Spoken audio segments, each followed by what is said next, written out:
থেকে বাড়ি ছাড়া করে দেয়া শেখ হাসিনা তুই আজকে দেশার হয়ে গেছে।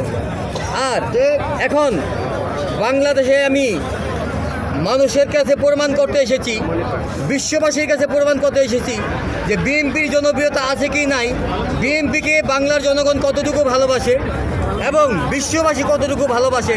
বিশ্ববাসী চেয়ে চেয়ে দেখুক যে তারেক রহমানকে কতটুকু ভালোবাসে বাংলাদেশের জনগণ। আমার একতারাটা কয়, আমার দোতারাটা কয়, ইনশাল্লাহ আলহামদুলিল্লাহ আগামী দিনের রাষ্ট্রনায়ক আল্লাহ তাআলা যাকে দান করবেন আমার সেই নেতা তারেক রহমানের জয়। ইনশাল্লাহ ইনশাল্লাহ তারেক রহমানের জয়। আচ্ছা, আপনার নামটা? আমার নাম মোহাম্মদ সেলিম ব্যাপারী। আমি নড়িয়া উপজেলাবাসী। আমার গ্রাম হচ্ছে পতনপুকুর ইউনিয়ন এবং ৩ নং ওয়ার্ড। আর আমার আরেক সহযোদ্ধা আছে যার নাম মোহাম্মদ মোশাররফ হোসেন মাঝি। সে আমার সহযোদ্ধা। সে যত জায়গায় যান আমাকে নিয়ে যান এবং দলের জন্য অনেক টাকা খরচ করেন। আমার নেত্রীর জন্য মসজিদে মসজিদে তিনি দোয়া চেয়েছেন। আমি তাদের সঙ্গে এসেছি।